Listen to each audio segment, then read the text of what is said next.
एक संत वृंदावन में थे। कलकत्ता के एक सेठ जी आते थे, तो संतों को कुछ सेवाएं भेंट किया करते थे। तो एक दिन पूछा, महाराज विषयी पुरुष हूँ, बहुत धन है, भजन में मन नहीं लगता, वृंदावन आपकी कृपा से आ जाता हूँ, मुझे भगवान कैसे मिलेंगे? तो उन्होंने कहा कि यदि तुम वृंदावन के संतों का भंडारा करवाओ, हर महीने करवाओ, तो निश्चित भगवान की कृपा हो जाएगी, क्योंकि संतों के मुख से स्वयं श्री भगवान पाते हैं। उन्होंने शुरू किया वृंदावन में। अब इतना आनंद आया उनको, क्योंकि पाप नष्ट होने लगे, इतना आनंद आया कि एक महीने में वृंदावन में भंडारा करते हो और अपने कलकत्ता के लिए भी वो बस लाते, और जो संत चलना चाहे उनकी खान पान व्यवस्था करके अपने घर में भी ले जाते, सेवा करते, भेंट देते। मतलब संत सेवा का उनको एक नशा हो गया। एक दिन उनकी बस तैयार थी उनके यहाँ जाने के लिए। उनमें एक विरक्त संत जो मधुकरी मांग के पाते थे, कभी किसी से कुछ नहीं लेते थे, कभी किसी भंडारे नहीं जाते थे, वो आगे बैठे और वृंदावन से वो जाते नहीं थे। तो सब संतों ने कहा, बाबा बैठे कहाँ, कोई बरसाने थोड़ी जा रही है, ये तो सेठ के घर जाएगी बस। वो कुछ नहीं बोले। सब लोगों ने सेठ से कहा, सेठ तुम्हें आज फल प्राप्त हो गया भगवान के भक्तों की सेवा का।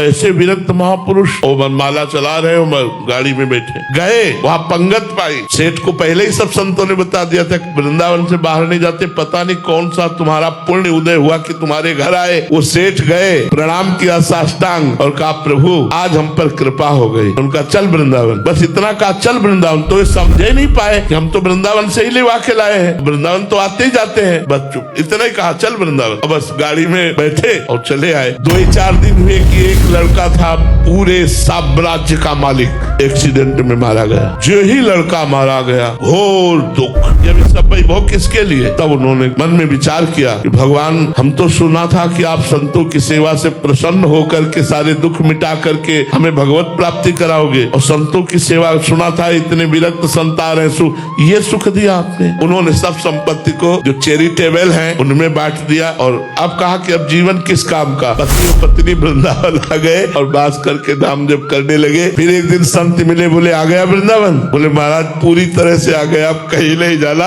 और वृंदावन में शरीर दोनों का पूरा हुआ। ये है लीला। भगवान जब कृपा करते हैं तो ऐसी कृपा करते हैं कि अपने आप भगवान के पास आप पहुंच जाओगे। ये भगवान की कृपा नहीं, जिंदगी में वो माया नहीं छोड़ पाते, जिंदगी में मोह नहीं छोड़ पाते। संतों की सेवा का फल हुआ कि एक्सीडेंट रूपी लीला से उनका पुत्र भगवत धाम गया, और प्रगट में दोनों पति पत्नी वृंदावन वास करके भजन करके भगवत धाम को प्राप्त हुए। एक जगह महात्मा जी जा रहे थे तो 4-5 शिष्य थे। आगे देखा तो 4 थैलियों में असरफियां सोने की उस समय चलती थी। तो उनका, अरे गुरुजी असरफी, अरे बोले डाइन है, खा जाएगी, छूना मत, ये माया है, नष्ट हो जाओगे। बोले गुरुजी सोने की असरफी आपका डाइन है, खा जाएगी? बोले अर्थ नाम भर इसका है, घोर अनर्थ है, छूना मत। चल। बोले गुरुजी हमें सब बात पर विश्वास है, लेकिन आपकी इस बात पर विश्वास नहीं। बोले हम कह रहे सर्वनाश करने वाली। बोले देखो हम तुम्हें दिखाएंगे तब तुम मानोगे, चलो झाड़ियों में छुप जाओ। छुप गए। थोड़ी देर में देखा कि 4 राज कर्मचारी राइफल लिए हुए घोड़े पर सवार उधर से निकले। अरे उन्होंने देखा है तो थैलियों में असरफी, चारों कूद पड़े। बोले यार आज तो बड़े भाग्य, एक बड़ा पीपल का पेड़ था, छाया में बैठे। बोले इसके 4 हिस्से कर लिए जाएं। बोले देखो 4 हिस्से तो किए जाएंगे, पहले 2-2 असरफियां इससे निकालो, 8 असरफी। जाओ बढ़िया पेय पदार्थों, खाना भोजन के सामग्री के सब पदार्थ लाओ, चारों लोग जो है डट के खाया जाए, फिर इसको बांट लिया जाएगा। बोले ये बात तो।